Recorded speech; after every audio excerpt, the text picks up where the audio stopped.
Yo, I am back, and I'm probably doing this all backwards because I've gotten to the point now where I've gotten past all the first 30 levels of the game. But here I am. So I have been on YouTube, and I'm basically just looking at all of the all the other YouTubers that post these videos, and I never really see anyone go in depth about like the troop types and what they do and their purpose or whatever. So I'm gonna be doing that in case there are like any newcomers to the game. And I guess I'll start some more I need some more defense, a lot more defense. I just if you missed the last one, I just became legendary. So excited because, like I said, I'm not the richest person in the world, man. Not by a long shot. I'm actually broke. So for me to get here, it took a lot of farming and a lot of help. But anyway, so yeah. As far as like your troop types, of course, you have your infantry, your cavalry, your archers, and your siege. Now your infantry are going to be probably, no, it's no probably, they are the absolute most important unit in your army.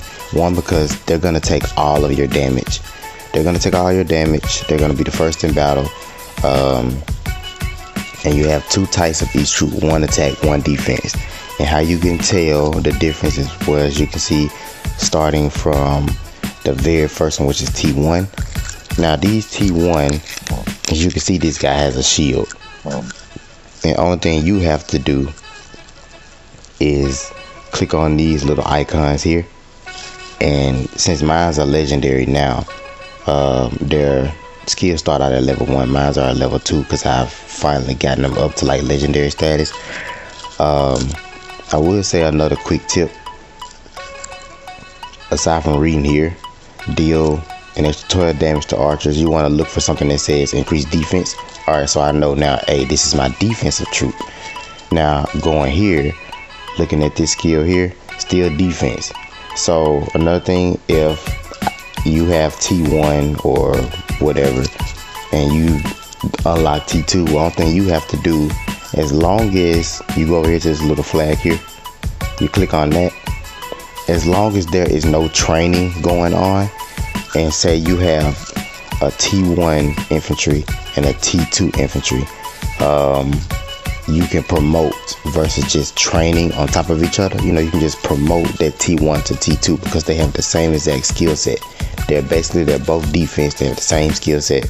So you can just promote versus like constantly training on top of each other.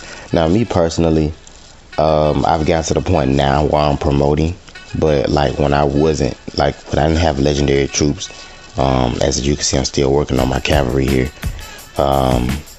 When I didn't have them, I just stacked on top of each other, and it still kind of shows, as you can see, because I still have 56k T6 siege because I didn't feel the need, because their defense is always good. You have just the cushion, you know.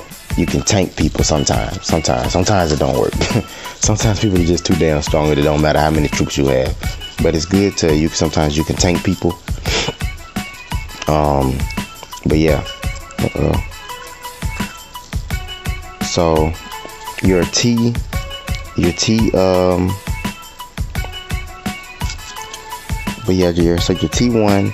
that'll be defense, T2 be defense. And when you get the T3 is when you finally get your attack infantry. And this is gonna go so forth and so on. As you can see, just all thing you have to do is just read the freaking just read this, and then you'll see which one does what. But again, now on the on everything else, how I tell that it's defense or not, aside from just looking here, I just look at the attack range. So the attack range here is 10, the attack range here is 1. So my attack range is 1. It's a defensive troop. It's not made to go out and attack. It has no range to attack anyone. It's better suited when the enemy is attacking it and they can just fire off or, you know, counter attack or so forth and so on. Now I see a lot of people attacking with T9 Siege. Never ever attack with T9 Siege. They will die. They will get their asses whooped. They're not made for attacking. I don't know why people do this. I don't know why people. I think just because, you know, they get to like a certain level or they'll unlock T9s. People think that in this game that the highest troop level or that they have is like the best for attacking, and that's just not the case. It's not true. You shouldn't do that. You shouldn't be attacking with freaking T9 Siege. You get your ass whooped. Like, just don't do it. They're slow as hell. They're super slow, so that's why if someone has cavalry, the cavalry gonna eat them alive. They don't have any range, so they can't hit anything. So it's no point in you even attacking with those things. And it, like, you just pay attention to the things. Greatly increases firing range. Increase attack is the keyword here. Increase attack again is the keyword. Now I'm going to my T9 Siege. Greatly increases troop load while reducing march speed. What did they tell you? They're slow. Don't attack with them. As a defense bonus turn. See, just pay attention to those, to your icons and your skills, and they'll let you know. And also your attack range. And it's the same thing for cavalry. Except I can't show you cavalry right now because I don't have any speed ups. So, and my archers, my poor archers, I have super neglected them. I don't use them, and I need to start. I don't use them though.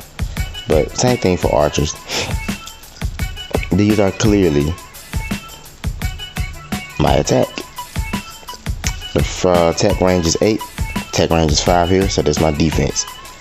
So that's how you can tell the difference between attack troops and defensive troops. And you should never ever be attacking with defense troops because they're not made to be in that role. And like I said, if you want to just really know what they're best at, just look here and it'll tell you what they're best at. See, these here, they counter, these defensive archers counter attack infantry, and the defensive infantry counter attack archers. So they soft counter each other. I say soft counter because depending on the circumstance, they counter each other. Now the siege is going to be weak against cavalry.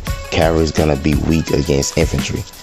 And learning those things and knowing what to attack with and when, and what to defend with and when is going to be key to your success. And I mean, it's worked out pretty well for me. I'm still learning here and there and seeing what works and what doesn't work. But yeah, I think that pretty much covers it. And hope it helped you guys, you know, just a little bit at least. If not, then I guess just let me know, and I'll try to explain best as I can. Other than that, if anyone has anything for me, I'm always open to suggestions because, like I said, I'm still learning myself. But peace.